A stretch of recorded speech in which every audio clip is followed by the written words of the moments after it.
Salut à tous et bienvenue dans le nouvel épisode du podcast Au-delà des entraînements. J'espère que tout le monde va bien. Merci à tous d'avance pour l'écoute, bien sûr, que ce soit sur Spotify, que ce soit sur YouTube. C'est les deux seules plateformes de toute façon pour l'instant où est le podcast. Donc merci à tous, bien sûr, pour l'écoute. Podcast qui a... le dernier date un tout petit peu. Il y a eu une longue semaine, puis là, c'est retour de la WNBF Belgique. Une très belle compétition, un peu fatigué, beaucoup fatigué même, mais ça devrait le faire pour le podcast. On est début de semaine du coup après le show en Belgique, donc avec la WNBF comme j'ai pu dire. Il y aura sans doute cette semaine-là, ou même la semaine d'après, à peu près, on est au début de semaine, mais entre cette semaine-là et la début de semaine d'après, un débrief de la WNBF Belgique. Donc directement avec moi-même et l'athlète concerné que j'ai amené donc à la WNBF Belgique pour revenir un peu sur la compétition, comment ça s'est passé, l'organisation, comment il l'a senti pour sa première compétition, etc. Donc comme j'avais pu faire pour la précédente compétition. On va faire un gros débrief de cette compétition et ça sera toujours un plaisir d'échanger comme ça. Donc voilà, je mettrai bien sûr les questions, etc. En tous les cas, si jamais tu ne me suis pas sur Instagram, je t'invite à me suivre sur Instagram, @flowptr.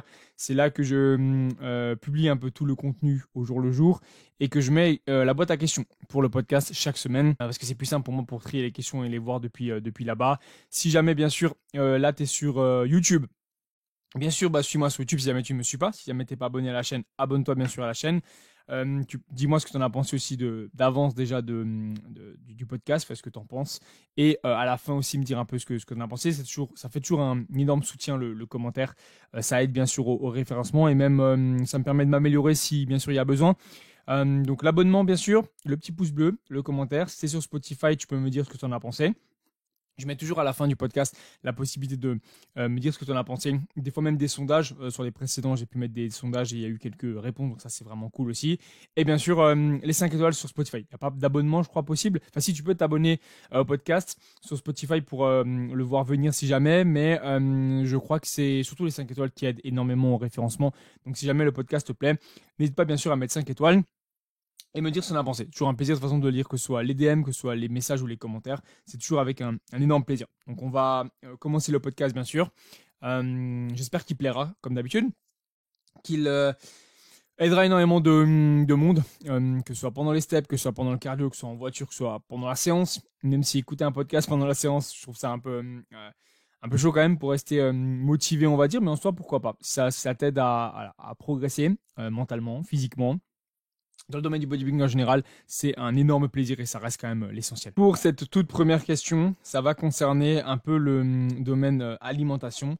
Donc la question c'était ton top, donc nombre que tu veux, peu importe, au niveau du chiffre, aliments en PDM et en sèche. Donc les meilleurs aliments en PDM et en sèche. En gros, c'est un peu ça.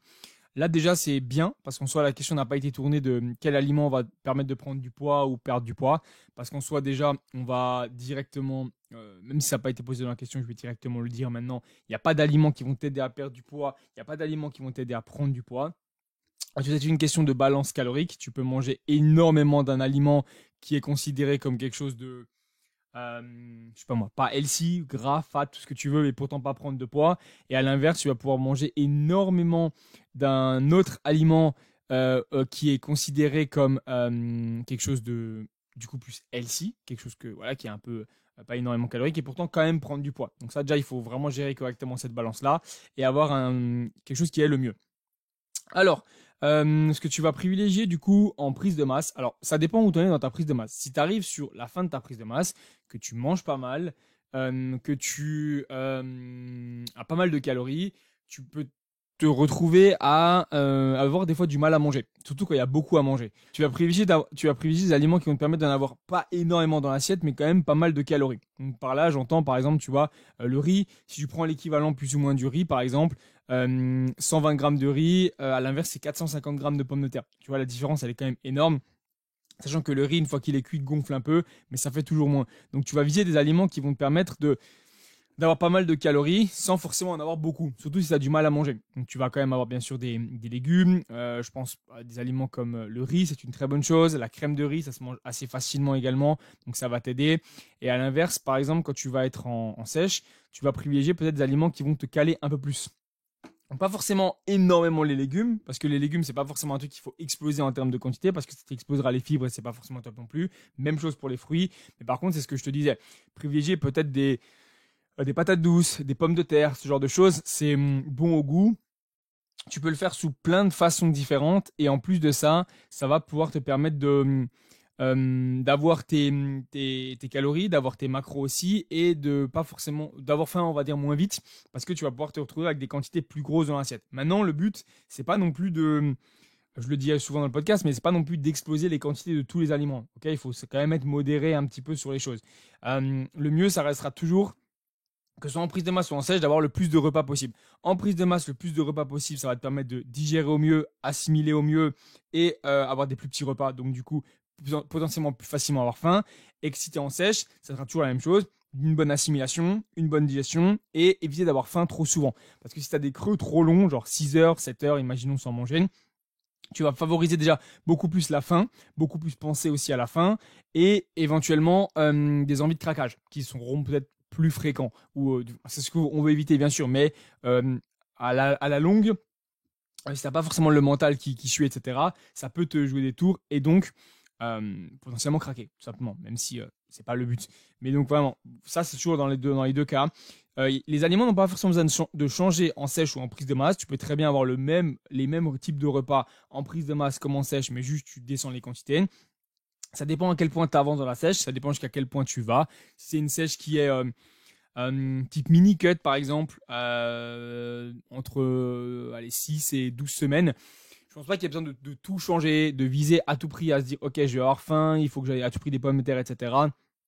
Je pense juste que voilà, la fin des fois fait partie du processus, mais ça va très très vite, surtout quand c'est des semaines assez courtes. Donc voilà, et au niveau des aliments, pour moi, il n'y a pas forcément de top aliments, tout peut se faire. Tu peux très bien manger aussi des pommes de terre en prise de masse.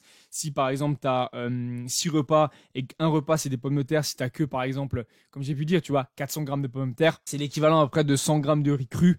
C'est pas du tout énorme, ça c'est même très très, enfin c'est vraiment une toute petite base. Donc voilà, je pense que c'est quelque chose de pas mal, pas forcément de top, mais juste des aliments qui sont bon, que tu arrives à manger facilement, que tu digères bien et qui te permettent quand même d'avoir tes macros, tes calories sans soit avoir trop faim d'un côté, même si la faim fait pas partie du processus quand tu es en sèche, et sans avoir le bit qui explose dans l'autre quand tu es en prise de masse. Même si des fois, il faut savoir aussi se forcer pour progresser, tout simplement. La question suivante, c'était comment gérer la progression sur des personnes avec des soucis de sommeil? Faut-il baisser le volume par exemple? Alors pour cette question-là, elle est assez intéressante. Il y avait une vidéo pas mal que j'avais vue sur YouTube de Nassim, du coup Nassim Saïli, qui parlait pas forcément de ça, mais qui parlait de l'importance de savoir quand gérer correctement et placer correctement un deload. On aura vite tendance à vouloir placer un deload parce qu'on est fatigué à l'entraînement, parce qu'on se dit on s'entraîne trop fort. Mais souvent, c'est effectivement des facteurs externes. Un mauvais sommeil, du stress, une mauvaise alimentation, une mauvaise récupération, un emploi du temps qui est trop chargé, une récupération finale qui est mal gérée. Donc, avant de chercher à tout prix à vouloir baisser le volume à l'entraînement, concentre-toi sur, en fait, tout simplement, gérer tes soucis de sommeil. Ok. Concentre-toi d'abord là-dessus, dormir plus, dormir correctement, dormir dans une pièce où il fait noir, peut-être avec un masque sur les yeux en plus, peut-être des bouchons d'oreilles si jamais c'est une question de, voilà, t'es vite réveillé par du bruit, essayer de te complémenter en mélatonine, essayer de lâcher le téléphone beaucoup plus loin de ton, pas directement, tu vois, lâcher le téléphone directement et dormir, réussir à te laisser 1 heure sans le téléphone ou sans les écrans, sans ce genre de choses, sans stress, sans boulot, sans je ne sais pas quoi qui pourrait te stresser. Vraiment se dire que quand il arrive une certaine heure, voilà, là c'est vraiment le moment de ok, je coupe mes lumières, ok, éviter d'avoir des grosses lumières, genre vraiment le gros plafonnier qui éclaire tout et limite comme si c'était plus que le soleil. Tu vois, genre une demi-heure avant d'aller dormir. Tu vois, je prends le principe, tu vas dormir aller vers 21h30. Si vers 20h ça commence déjà pour toi à être le moment où c'est presque l'heure d'aller dormir, c'est parfait. Ok, généralement c'est bien. Tu arrives 20h, tu commences à baisser les lumières, limite peut-être pas dans le noir non plus, mais juste voilà, une petite lumière par-ci par-là qui éclaire un tout petit peu, pas énormément la pièce, mais juste voilà, une petite lumière d'ambiance un petit peu. Ça te permet de commencer à être dans le noir, ton cerveau commence à le savoir. Tu fais à manger, tu fais des trucs, tu lâches ton téléphone, tu regardes peut-être un petit peu la télé. La télé, c'est toujours bien parce que tu n'es jamais en face vraiment de la télé non plus. Donc voilà, un petit peu de ça. Et ensuite, voilà, tranquille, tu toujours pas beaucoup de lumière, tu fais ce qu'il te faut, la vaisselle après le repas, je sais pas, et tu vas t'endormir en n'ayant toujours pas touché à ton téléphone ni quoi que ce soit, 1 heure et demie après, et ça te permet d'arriver dans une pièce où voilà, tu mets par exemple des bouchons d'oreille, tu mets un masque pour les yeux, ça c'est pas mal aussi. Masque vraiment qui en fait te cache la lumière. Faut d'abord, avant d'à tout prix baisser le volume à l'entraînement, régler ses soucis de sommeil. Et si jamais ça continue, ben allez voir un spécialiste, allez voir d'où ça peut venir. Essayez d'utiliser des applications ou des outils qui peuvent t'aider à traquer aussi mieux ton sommeil. Je pense à Oura Ring par exemple. Je pense qu'il y a des applis aussi sur le téléphone, même si c'est payant. Mais en fait, c'est d'abord avant de vouloir baisser le volume d'entraînement, gérer d'abord le sommeil. Parce que le sommeil, ce sera la clé la plus importante. Tu auras beau t'entraîner énormément, si tu dors pas bien, tu progresseras pas comme tu le veux. Et à l'inverse, même si tu t'entraînes moins par exemple, mais que tu ne dors pas bien, et ben c'est un peu la même chose. Ça t'aidera pas à progresser. Maintenant, il peut y arriver, il y a des moments aussi où le sommeil est un peu moins bon parce que ça fait, tu vois, 10 semaines, 12 semaines que tu n'as pas forcément placé de deload ou de dévolume. Et là, il y a un moment où effectivement tu sens que le sommeil est un peu moins bon. Ça peut être intéressant de placer une semaine par exemple de dévolume. Et généralement, le sommeil s'améliore par la suite. C'est juste que nerveusement, bah, tu étais cuit, tu étais complètement rincé. Il y a ça aussi à prendre en compte. C'est vraiment pas mal de facteurs à prendre en compte qui qui doivent être pris en compte du coup pour rechercher la progression. Comment tu peux améliorer le sommeil? Okay, ça c'est vraiment la question actuellement auquel tu as besoin d'avoir une réponse. C'est comment tu peux améliorer ton sommeil pour être certain de ne pas devoir baisser le volume à l'entraînement. Très important. Et avant toute chose, se focaliser là-dessus avant de focaliser sur autre chose. Alors pour la suite, c'est pas forcément une question, c'est Tom du coup Ori qui a dit j'ai pas de questions, mais du coup force à toi et continue comme ça dans tes vidéos et ta bonne humeur. Alors déjà merci pour ça. Je tenais quand même à faire passer ce message parce que ça fait toujours, même si ça paraît tout bête et même si voilà, c'est quelque chose que tu ne dis pas forcément mais que tu le penses, pour moi c'est déjà très bien, c'est vraiment énorme et ça me donne encore en plus envie d'aider un maximum de monde, même si, c'est ce que je disais un peu au début, même si le podcast est écouté, peu importe le nombre, 300, 400, 500 fois, 150 fois, et qu'il y a au moins... voilà, quelques personnes dans ce podcast-là qui se sont senties concernées, que j'ai pu aider, pour moi, c'est déjà énorme au-delà de simplement de la création de contenu et de la visibilité ou quoi que ce soit. Donc, merci pour ça. S'il y a des personnes qui écoutent le podcast et qui étaient à WNBF, pardon, Belgique, avec qui j'ai pu discuter, j'en ai pas parlé effectivement au début du podcast, mais merci encore pour ça, pour le temps que pas mal de gens, du coup, sont venus me voir et j'ai accordé bien sûr du temps, mais c'est toujours une très bonne chose de pouvoir discuter et d'avoir des retours un peu et voir que ce que je fais plaît et aide. Donc merci pour ça, merci encore pour ce message. C'était pas une question, mais du coup, ça permet d'y répondre comme ça. Donc merci pour ça et merci à ceux qui laisseront un message ou m'ont déjà laissé des messages. Merci pour ça. Ça me permet la question suivante me permet de revenir sur la question juste d'avant où je parlais d'un deload ou d'un dévolume. La question du coup c'était la différence entre dévolume et deload. En fait, selon moi, il n'y a pas vraiment de différence. C'est un peu comme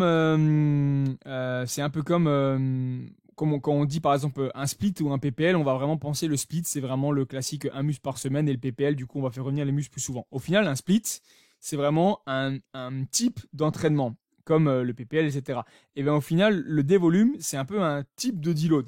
C'est pas vraiment, il n'y a pas vraiment de différence. Le deload sera le dévolume parce que tu as prévu que ton deload, cette façon-là, en tous les cas, un deload, ça veut dire en faire moins. Ok. Ton deload, cette fois-ci, ce sera un dévolume. Donc le dévolume, ce sera quoi? Les charges restent plus ou moins les mêmes, mais tu vas baisser le volume. Donc généralement, tu vas supprimer un set sur chaque exercice. Là où tu as 3 séries, par exemple, tu n'en feras que 2. Là où tu as 2 séries, tu n'en feras que 1. Et tu vas souvent viser peut-être des répétitions un peu plus hautes, donc plutôt les back-off.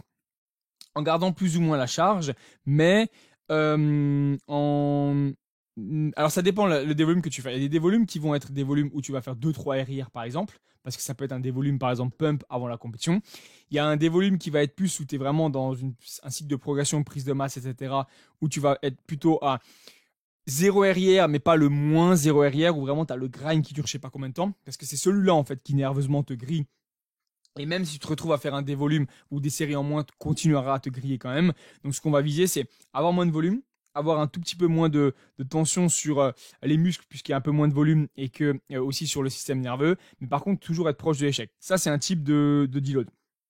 Il y a d'autres deloads où par exemple il y a des deloads par exemple aussi Je pense aux power qui ont des deloads un peu différents où eux ils vont garder par exemple leur volume, mais ils vont avoir une charge qui est considérablement moins lourde.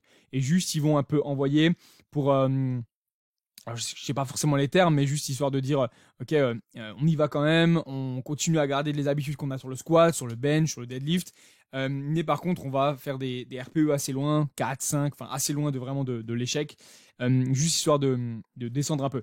Et il y a des personnes, par exemple, qui vont garder le volume, même en bodybuilding, garder le volume, mais par contre viser à un poids moins lourd, tout en étant proche de l'échec, mais juste avoir moins de poids. Donc là, c'est pour un peu soulager les articulations. Donc il y a plusieurs types en fait de deload.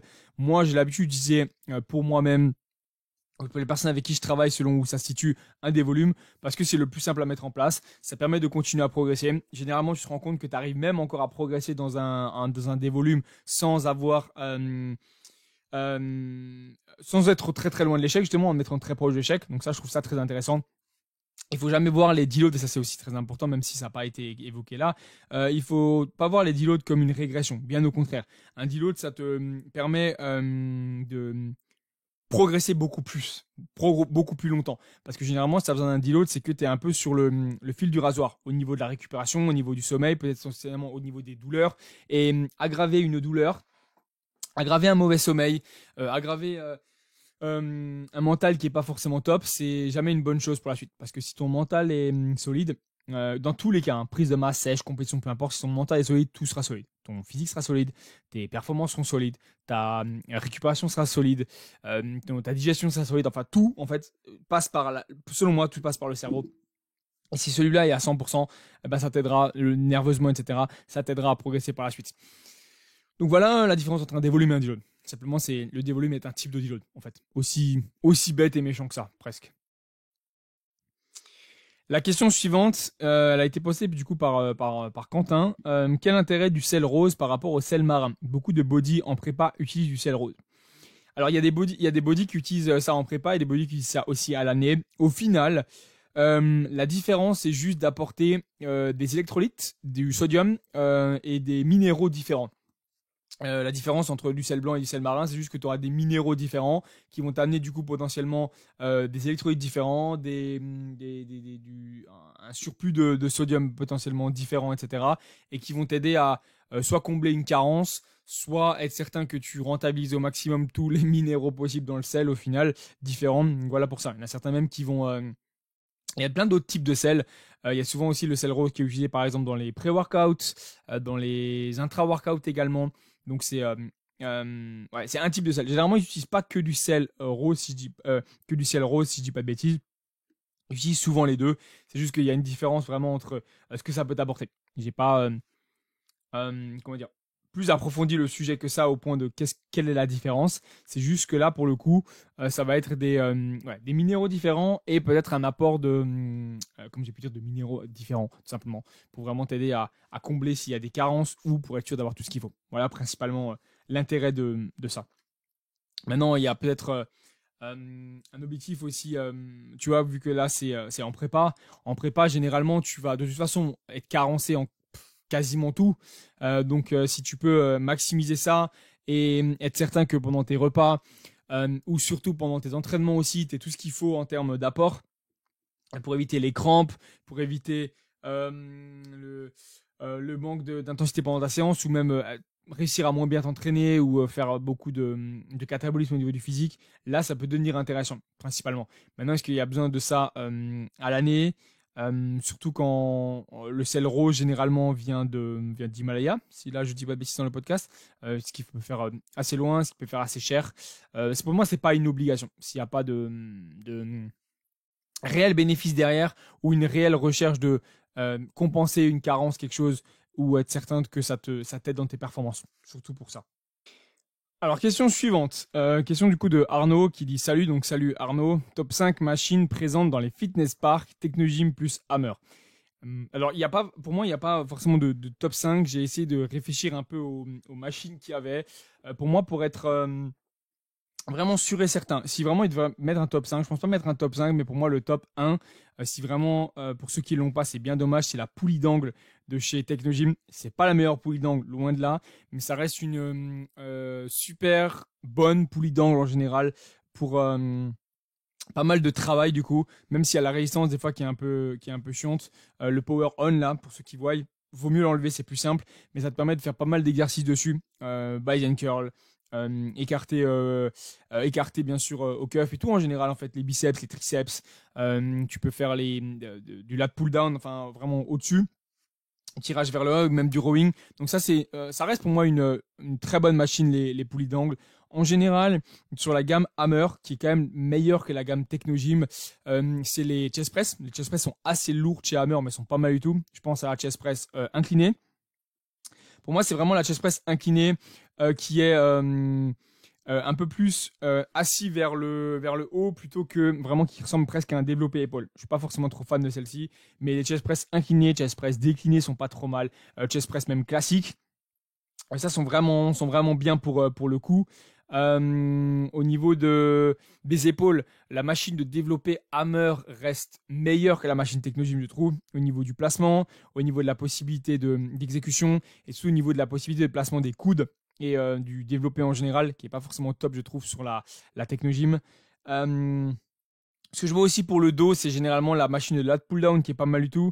Donc la machine qui est possible de prendre dans l'autre sens, qui mime en fait typiquement un tirage vraiment coude vers la hanche, avec la possibilité de mettre soit la main en position biceps, soit mettre une poignée. Donc ça, je trouve cette machine est vraiment bien quand elle est bien utilisée, bien placée. Je suis pas forcément trop fan de l'autre version où alors le poids est aussi derrière, mais généralement la poignée est un petit peu revient un peu, donc elle n'est pas vraiment droite en position biceps, mais elle est plus en position vraiment pronation neutre. Je suis pas trop fan de celle-ci parce qu'elle est un peu bizarre au niveau du placement, mais en soi elle est pas trop mal.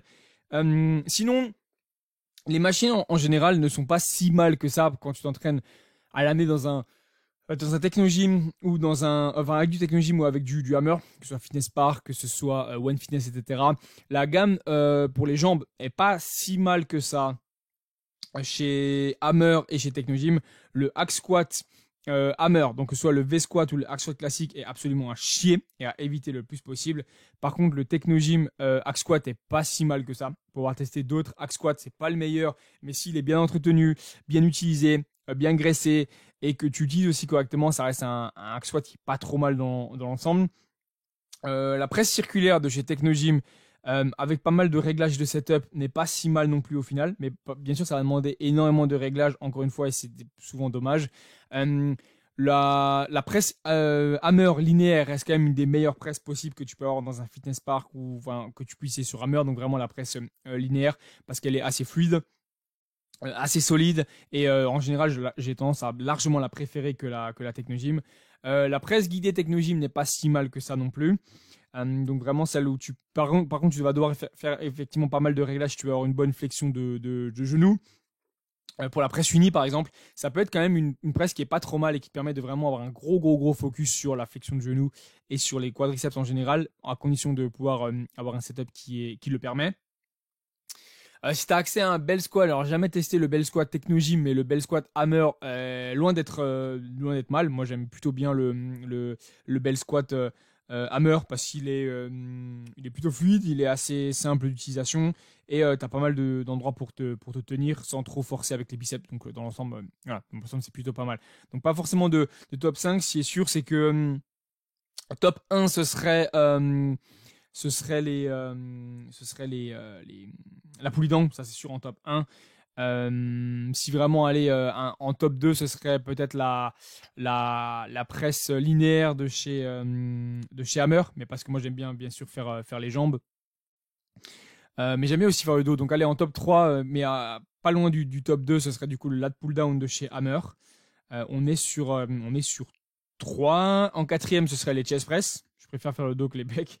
Et en dernière position, du coup, on aurait le bell squat. Juste parce que je préfère faire la presse. L'effort sur la presse, c'est plus intéressant que le bell squat, je sais pas. Mais voilà, bell squat en dernier. À égalité, aller avec le développé épaule de chez Hammer. En gros, voilà, si vraiment on devrait faire un top 5, même si il est un peu hasardeux. On n'est pas sur des machines de collection ni incroyables. Mais voilà ce que je vois. J'ai pas parlé de la presse circulaire. Allez, parce qu'elle est un peu chiante au niveau du réglage. Oui, chez Technogym, mais tu manques rapidement de flexion de genou si vraiment tu veux focus la flexion de genou. Donc c'est pour ça que je ne l'ai pas mise. Je suis parti là sur des machines qui sont assez faciles, Simple utilisation sans devoir mettre 50 000 réglages, voilà, que tout le monde peut faire au final. Tu vois, presque peu importe la taille. Voilà comment je le vois. La question suivante, c'est budget compétition.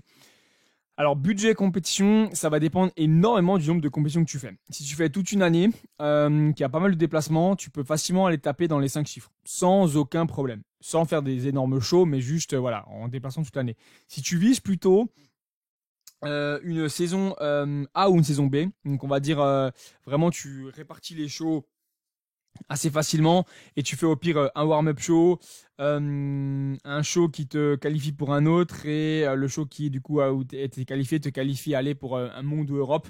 Et si tu veux faire encore aller entre 4 et 5 shows, allez, entre 4 et 5 shows, je pense que tu peux compter, alors ça dépend après les logements, ça dépend si c'est loin ou pas, mais bien entre 3000 minimum si tu gères bien, mais vraiment minimum, hein, et c'est à mon avis très très rare, voire même monter à 5000 sans problème, je pense. Ça paraît beaucoup, mais honnêtement, en comptant tout, en comptant le TAN, parce qu'il faut aussi penser qu'il ne faut pas essayer de mettre le moins possible. Quand tu fais une compétition et que tu mets le moins possible, genre tu fais toi-même, je sais pas moi, si t'es une femme, tu fais toi-même ton maquillage, ou tu fais toi-même ton TAN si t'es un mec, ou je sais pas quoi.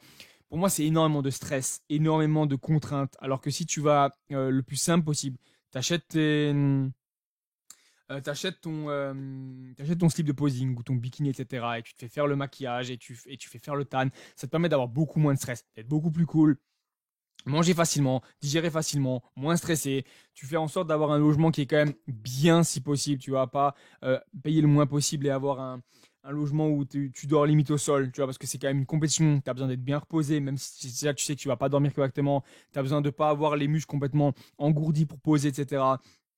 Et pas, t'as pris le pire logement possible où t'es au bord de la route, etc. Tu vois, et il y a beaucoup de bruit. Ça, c'est quand même, voilà, quand vraiment tu veux progresser, tu veux pas y aller pour rigoler, il faut quand même être prêt à mettre le budget et gérer pour avoir tout ce qu'il faut. Un bon logement, un bon slip de posing ou un bon bikini, un bon maquillage ou un bon tan, etc. Ou même les deux. Enfin, si t'es une femme, si t'es un homme, bien sûr, un bon tan. Voilà, que tout soit bien géré, qu'il n'y ait pas de stress, que tu saches que il n'y a pas de regret, parce que avoir un regret parce que tu avais un Airbnb pourri, c'est quand même un peu dommage de mettre le moins possible. Donc, ça reste un budget. Quand tu souhaites concourir et que tu vas aller le plus loin possible, il faut être prêt à mettre du budget. Ça, c'est sûr et certain. Peut-être même que j'ai un peu sous-estimé. C'est vrai que quand il y a la passion, tu ne regrettes pas toujours forcément. Mais il faut compter quand même du budget. Il faut pas non plus s'arrêter à prendre qu'un slip de posing, surtout si tu prépares au moins 4-5 compétitions. Au moins en prendre minimum 2, sachant qu'il y en a un qui te lâche et ça peut arriver, tu en as au moins un deuxième dans le sac. Des fois même, il y a deux catégories, donc bodybuilding et par exemple aussi classique, ou même men's, certains peuvent faire. Ça t'oblige aussi à acheter un short. Donc il faut pas lésiner sur ça, il faut pas lésiner sur la qualité sur scène. Parce que chez les femmes, plus tu brilleras, plus tu auras un beau bikini, plus aussi tu seras vu, même avec des beaux bijoux, etc. Chez un homme, plus tu seras bien en termes de tan, donc avec un beau tan qui est bien fait, donc ça veut dire aussi potentiellement préparer sa peau avec des bonnes crèmes, avec des exfoliations, etc. Ça aussi c'est un budget à prendre en compte. Et un bon sommeil, etc., une belle tête, etc., parce que tu t'es bien reposé, bah, ça jouera aussi plus. Ça jouera plus, ça jouera sur ton mental, ça jouera sur le fait que les juges vont s'en rendre compte, tu auras aussi plus de confiance, etc. Donc tout ça, c'est important et c'est à prendre en compte, okay, dans le budget. Donc, tu n'as pas besoin de faire une énorme saison, tu n'as pas besoin d'approcher les 10 000 non plus, comme j'ai dit, les 5 chiffres, voire plus, mais il faut compter quand même facilement 4 bons chiffres pour la plupart des compétitions, surtout si tu veux faire une vraie saison où tu es capable d'aller, pas juste faire un show comme ça pour essayer, mais vraiment un show qui te permet d'aller le plus loin possible, surtout si tu as la possibilité. Et je sais que la personne qui a posé la question a énormément de possibilités d'aller très très loin dans le domaine monde et ou même enfin, je dis Europe, monde, même décrocher des bonnes places, voire même pro, etc. Donc voilà, pas désigner sur le budget et la possibilité d'aller le plus loin possible. La question suivante, c'est une question qui est très intéressante et effectivement, c'est intéressant d'avoir une réponse sur ça. En cut, donc cut, hein, c'est en sèche. Euh, Quel autre indicateur que le poids? Donc, quand tu fais une sèche, qu'est-ce que tu dois regarder d'autre que le poids? Il y a, pour moi, énormément d'indicateurs à prendre en compte. Ça dépend le degré de ta sèche. Ça dépend qu'est-ce que tu prépares, par exemple. Mais là, comme ça, ce qui me vient comme indicateur, bien sûr, c'est le physique, les performances, où t'en es niveau mental, niveau récupération, sommeil, appétit, hydratation, sel aussi à prendre en compte. Enfin, c'est plusieurs domaines, ça dépend jusqu'où tu vas en cut. Bien sûr, hein, les derniers sont pas les plus obligatoires, mais il y a énormément de choses à prendre en compte. C'est pas juste baisser le poids. Le poids peut baisser rapidement, mais par contre, tu peux continuer à garder un bon physique et des performances, ça c'est très bien. Et à l'inverse, le poids peut descendre rapidement, mais tu peux avoir des performances qui deviennent mauvaises et un physique qui se dégrade. Donc, au-delà du poids, prendre en compte vraiment ton activité, ta récupération, comment tu te sens, comment est la faim, comment tu te sens en fait. Est-ce que tu es prêt encore à aller à lâcher encore 12 semaines si jamais tu as besoin de faire par exemple 12 semaines de cut, ou est-ce que tu sens que c'est déjà la fin alors que tu viens à peine de commencer. Ça, je pense qu'il y a des indicateurs vraiment à prendre en compte pour réussir une bonne sèche. Il y a pas mal de, euh, d'indicateurs autres que le poids. Ça dépend à quel point tu fais une sèche, mais en tous les cas, que tu fasses une sèche qui est ultra poussée ou non, il ne faut pas forcément voir que le poids. Il faut voir aussi comment tu réagis, comment tu adhères, comment tu continues à t'entraîner, comment tu continues à dormir. Tout ça, c'est des choses qui sont à prendre en compte. À partir du moment où de toute façon tu fais un déficit, tu vas forcément amener une contrainte à ton corps. Niveau récupération, niveau hormones, niveau même si que ce soit poussé ou non, ça sera plus sera poussé, plus sera une grosse contrainte, moins sera poussé, moins sera une grosse contrainte, mais ça fera une contrainte quand même pour le corps, devoir s'adapter, devoir avoir moins de calories, etc. Donc autant prendre vraiment toutes les précautions et être sûr que tu fais ça bien, au-delà de juste baisser les calories comme ça. Prends le temps, suivre bien sûr le poids, suivre le physique, suivre comment tu te sens et suivre comment sont les performances. Parce que ça reste quand même aussi important au-delà de juste simplement bêtement baisser les calories. On arrive quasiment sur la fin du podcast. Non, il reste encore 4 questions, donc ça va. Il y a quand même encore du temps avant la fin du podcast. Là, on est sur à peu près 35 minutes à peu près. Donc un podcast qui sera encore pas forcément court. Tant mieux pour ça. Merci pour ceux qui sont là sur le podcast. Si jamais tu n'as toujours pas mis le petit pouce bleu, je te laisse le faire si tu es sur YouTube. Et si jamais tu es sur Spotify, je te laisse mettre 5 étoiles si jamais c'est pas encore fait. Le podcast n'est pas forcément fini, donc voilà. Est-ce qu'il y a besoin de mettre un commentaire? Je sais pas. En tout cas, je sais qu'il y a des commentaires qui sont mis avant que le podcast commence. Ça va être toujours plaisir de pouvoir les lire. De toute façon, quand le podcast sort, généralement, je commente en fait tous les commentaires, ou du moins je mets un like et je les lis toujours tous. Donc c'est toujours un vrai plaisir. Donc, si jamais même t'es pas abonné et que t'es sur YouTube, n'hésite pas à t'abonner. La cloche, je sais pas si c'est obligatoire, même si en tout cas il n'y a pas forcément que des podcasts sur la chaîne. Je fais aussi des vlogs. Pour vlogger un peu, des vlogs ou même des vidéos, je dis vlog, mais c'est pas que des vlogs, pour vlogger un peu là actuellement comment ça se passe la mini-cut, comment se passent les compétitions, etc. C'est là que j'ai fait le plus de vlogs généralement. N'hésite pas si jamais à montrer ton soutien avec le petit pouce bleu ou les 5 étoiles, bien sûr. Alors du coup, avant-dernière question, c'est comment être sûr d'en faire suffisamment? Volume d'entraînement, fréquence.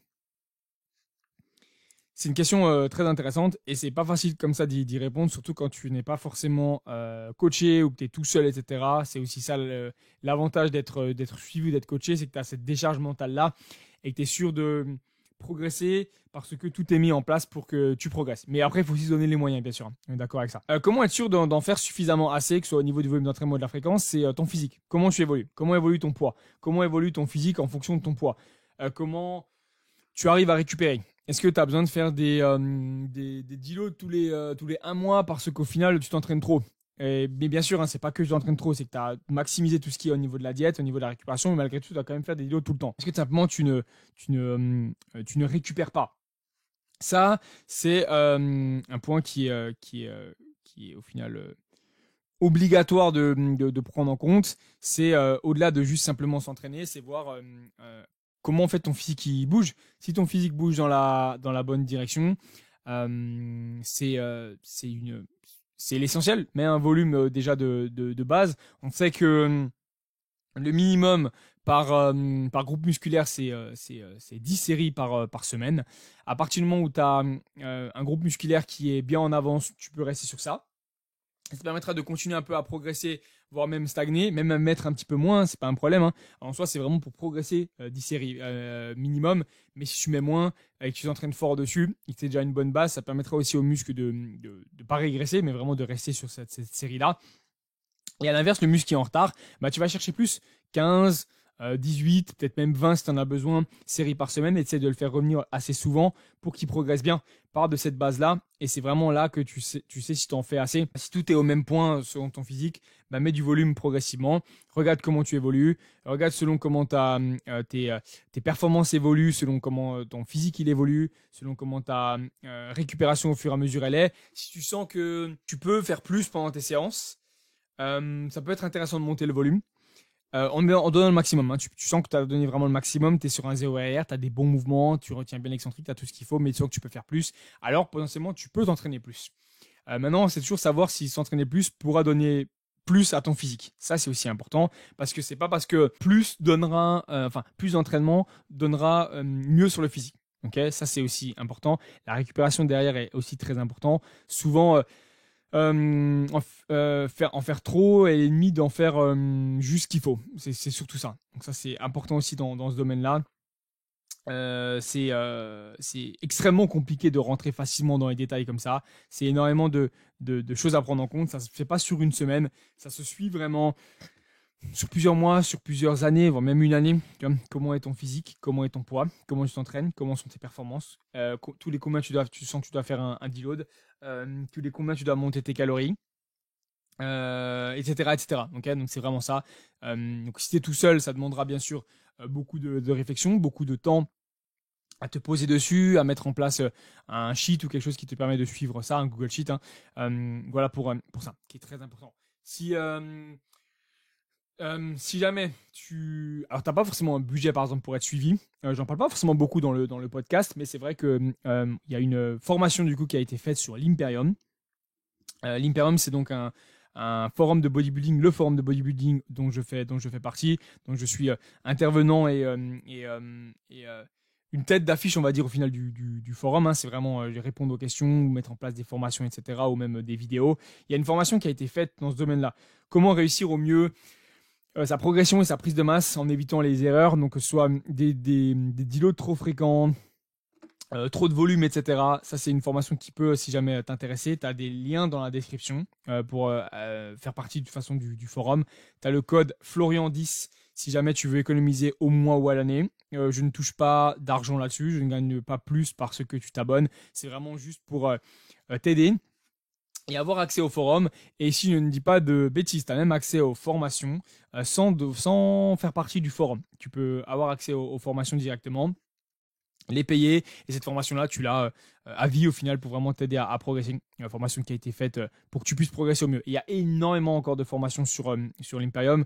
Il y a de plus en plus de formations, de plus en plus de vidéos. On est 8 coachs. Il y a quasiment une centaine maintenant de vidéos qui ont été faites, donc sur tous les domaines, hein, avec pas mal de coachs dans plusieurs domaines, que ce soit physiologie interne, que ce soit bodybuilding, que ce soit compétition, que ce soit lifestyle, enfin énormément de choses qui vont t'aider, même si c'est un peu plus porté bodybuilding, ça peut aider énormément de coachs, si tu es un coach qui écoute ce podcast, ou même de compétiteurs, ou même simplement juste de pratiquants qui veulent progresser.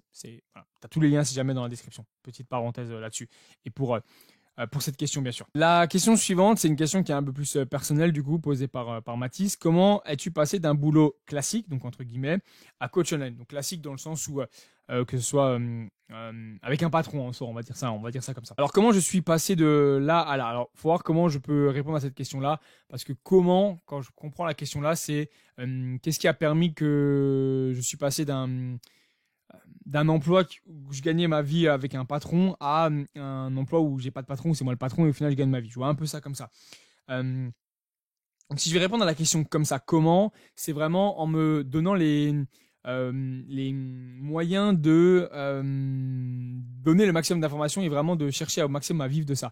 Donc ce que j'ai cherché à faire, c'est publier énormément sur Instagram, alors même encore je suis encore disponible, mais voilà, amener un maximum de contenu et continuer à amener un maximum de contenu, que ce soit sur des plateformes comme les podcasts. Donc au début j'ai lancé les podcasts, il y avait YouTube, je faisais des lives, il y avait des réels qui étaient faits. J'essayais de bombarder un maximum en fait d'informations pour pouvoir aider le pratiquant et pouvoir comprendre que je suis capable d'aider le pratiquant s'il souhaite progresser dans le domaine du bodybuilding.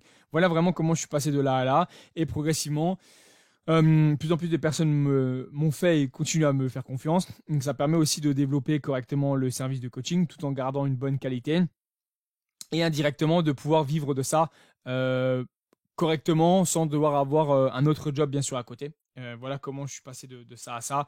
Maintenant, ce qui m'a donné envie, parce que je pense que c'est aussi le thème de la question, c'est le fait de pouvoir aider du monde. À la base, j'étais suivi par un coach donc, qui était Lucas Guif.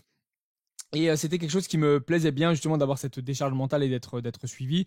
Et la façon un peu de coacher, de voir les choses, c'est quelque chose qui m'a énormément passionné. Et je me suis renseigné du coup dessus. Comment je pourrais faire moi aussi, comment je pourrais aider des personnes. Je sais que je peux aider des personnes. Et au bout d'un moment, je me suis dit, bah, moi aussi, je vais pouvoir aider des personnes. Et c'est là que j'en suis venu à comment je suis passé de là à là. Justement en me donnant un maximum les moyens.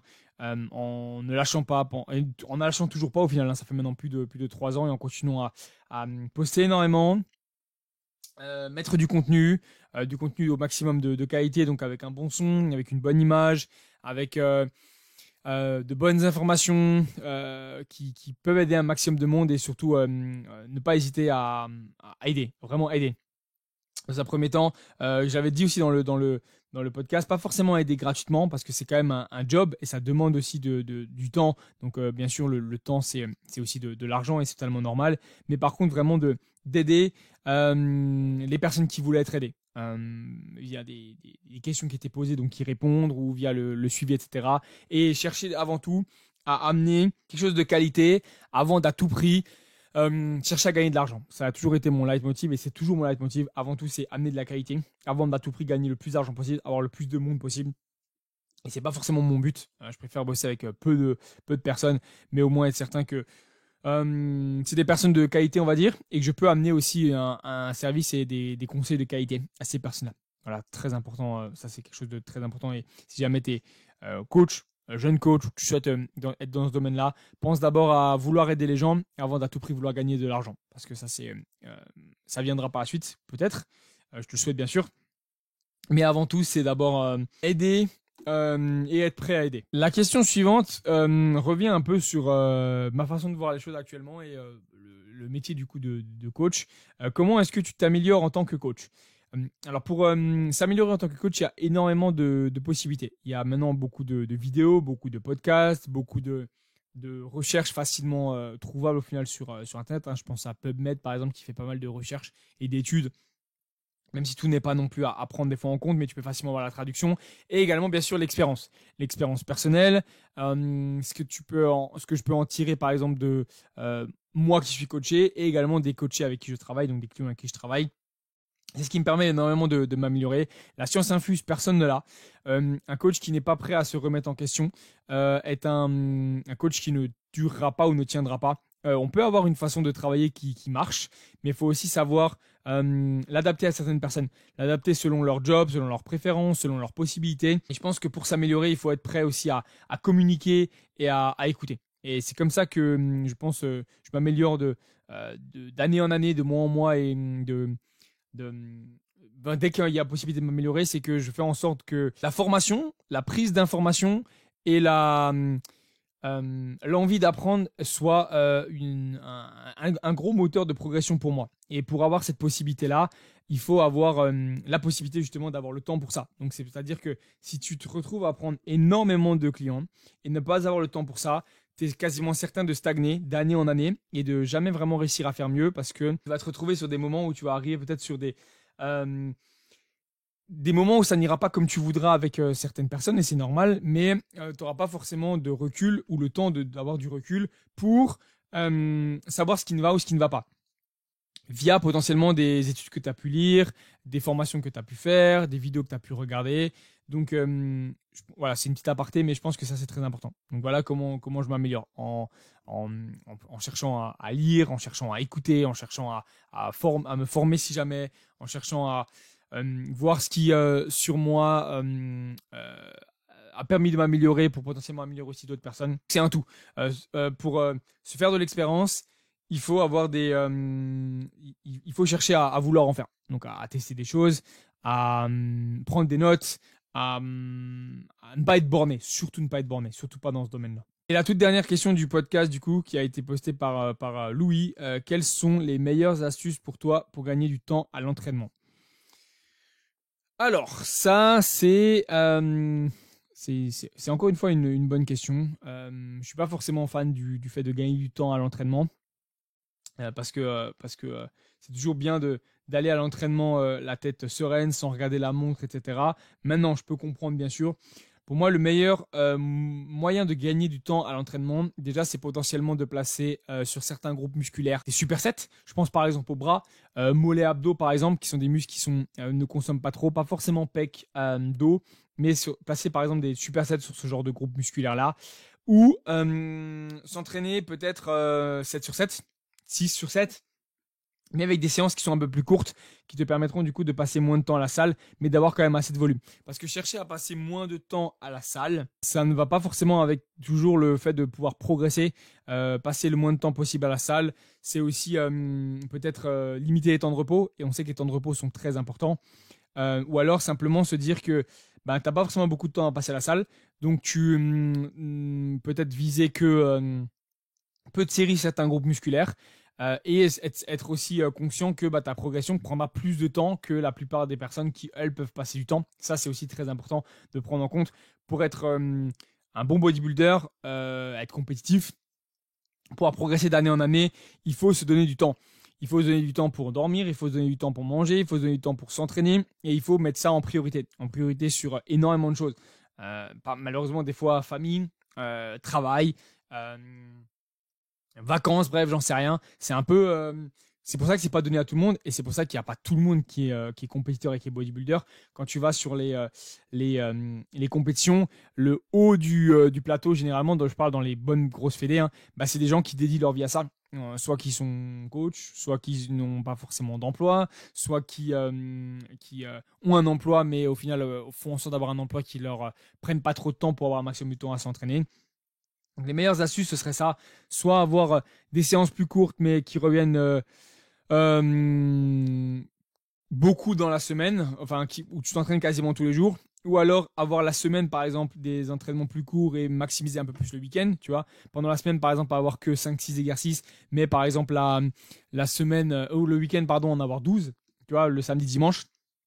Ou alors viser par exemple des supersets, biceps, triceps en superset, mollets, abdos en superset. C'est ce que je vois là actuellement, vraiment. Parce qu'après, quadriceps, ischio en superset, si vraiment tu vas loin, c'est chaud. Pec dos, bon, enchaîner 2 exercices pec, c'est pas forcément top non plus. Donc voilà, réduire les temps de repos, je suis pas forcément trop fan non plus. Parce que indirectement, tu seras pas aussi performant et c'est quand même ce qu'on veut. Donc voilà pour moi les meilleures astuces que je peux te donner. Ce serait vraiment ça. Voilà pour le podcast du coup. C'est un podcast qui a duré quasiment 1 heure. C'est toujours assez fatigant quand même de parler comme ça tout seul, mais c'est quelque chose qui plaît énormément et je sais que ça plaît et ça permet de progresser, donc c'est une très bonne chose. Je vais pas faire forcément une fin trop longue. Je pense que j'ai pas mal pendant le podcast parlé de que ce soit l'Imperium, que ce soit Instagram, que ce soit la chaîne YouTube, que ce soit comment tu peux me soutenir. Donc je te laisse faire si jamais c'est pas encore fait. Je te laisse aller voir en description si jamais il y a des informations, des choses qui t'intéressent. Si jamais tu souhaites travailler avec moi dans le cadre bien sûr d'un suivi au sein de la Team Flow, il y a le lien dans la description pour le formulaire. N'hésite pas à le remplir. Je te contacterai si jamais on peut travailler ensemble ou pas. On prendra le temps de façon d'en discuter et on regardera si jamais il y a la possibilité. Et si jamais on commencera dès que possible, bien sûr. Si jamais tu souhaites travailler avec moi dans un domaine bodybuilding, compétition ou non. Mais que ça reste une envie de progresser réellement et de se donner à fond et de faire passer ça en priorité. On peut être amené à travailler ensemble. Donc n'hésite pas si jamais bien sûr à remplir le formulaire et je me ferai un plaisir de te contacter.